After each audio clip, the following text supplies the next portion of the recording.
Welcome to Bright Spark Recap Act 2, Scene 2, a lengthy but most important scene.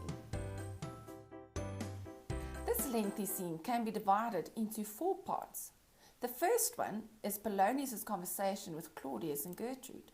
The second, Hamlet's conversation with Polonius. The third, Hamlet's reunion with Rosencrantz and Guildenstern. And the last, the scene with the actors. The physical setting is the courtroom of the castle, and each part happens in rapid succession to the next.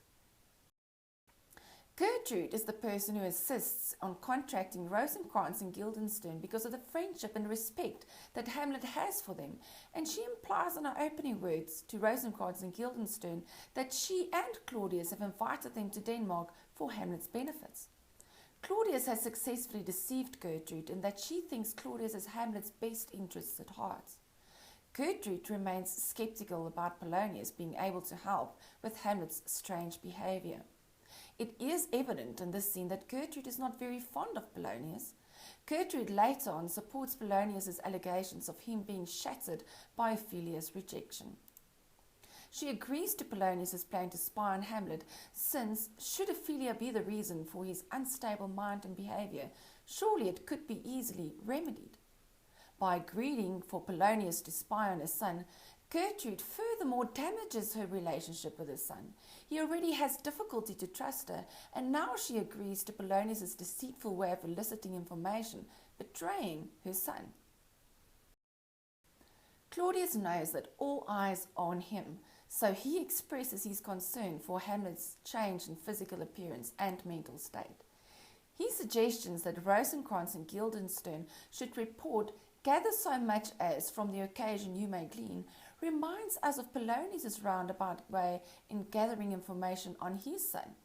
Both Polonius and Claudius exhibit distrust and deception when dealing with the heirs. Claudius is pleased by the news brought by the ambassadors. This may be a slight trick on the Norwegians' behalf, as the army may not simply be passing through Denmark, but very well attack the Danish throne. Claudius' attention is focused on Hamlet, his direct threat to the throne. This introduces a mirror. Young Fortinbras has lost his power to his uncle, who has the final say. Hamlet has lost his throne to his uncle. Polonius builds suspense by insisting that the king deals with the ambassadors first. Polonius once again proves his deceitful character, and that he once again plans a premeditated and prearranged trap so as to get information on a person. Polonius is willing to sacrifice his morals and values to get to the bottom of something. Hamlet convinces Polonius that he is mentally unstable. He compares Polonius to a fishmonger, an insult to Polonius, since he is so aware of his status and being the king's right-hand man. Even though Polonius is convinced that Hamlet is not well, he acknowledges that Hamlet is making sense at certain times. Rosencrantz and Guildenstern are obviously familiar with the royal family, and that they are called dear, and that they used to visit the castle often. Claudius reveals that Rosencrantz and Guildenstern grew up with Hamlet. Their presence serves a double purpose. They have to cheer Hamlet up and remind him of the lighter side of life, but they also have to act as spies by reporting all they get to know about Hamlet's strange behavior to the king. These men are both manipulated by the royal family in that they are promised some incentive for their services.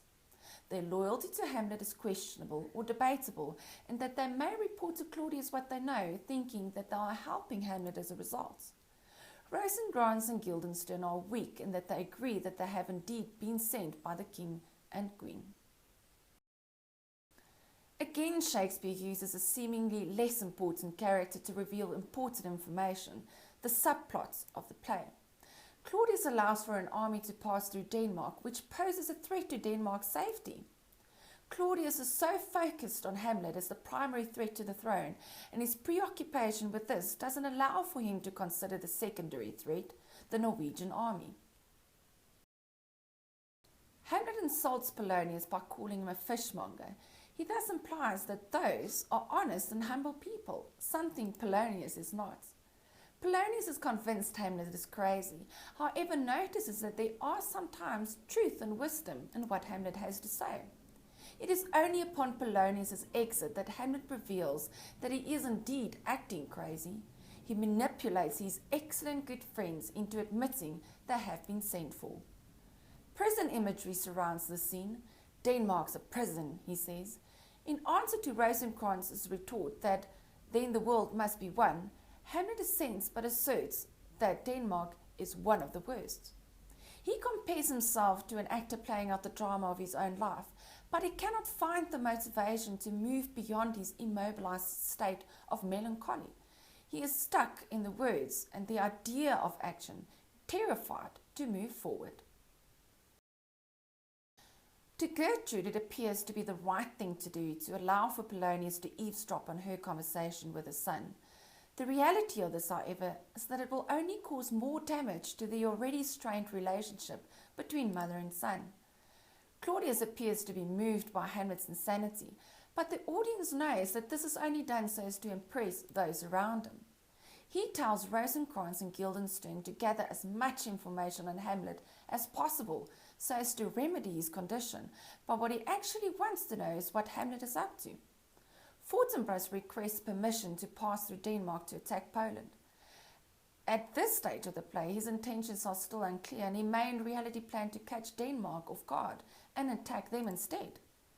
Hamlet's act on being insane is extremely compelling. He convinces Polonius that he is not well, yet Polonius has realized that some of the words spoken to Hamlet by Hamlet carries a degree of truth and wisdom. Gertrude invites Rosencrantz and Guildenstern to the castle to keep Hamlet company and to cheer him up. They are thus expected to honour their friendship with Hamlet since they grew up together. As the play progresses, however, their friendship will be corrupted by Claudius, which arguably leads to their death. Polonius is deceitful and is willing to sacrifice his morals and values so as to gather information. By hiding behind the tapestry, Polonius is entrapping Hamlet.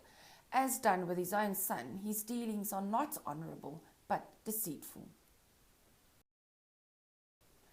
Hamlet compares Denmark to a prison, that he is surrounded by corrupted people. He cannot trust anyone, as everyone has an ulterior motive dealing with the next. Hamlet is acting insane, which can be considered moving slightly forward with regards to taking action, but he still laments his inability to take serious action, killing his uncle and rising to the throne of Denmark. That's it for Hamlet Act 2 Scene 2. If you find these tutorials helpful, subscribe to our channel and like the video.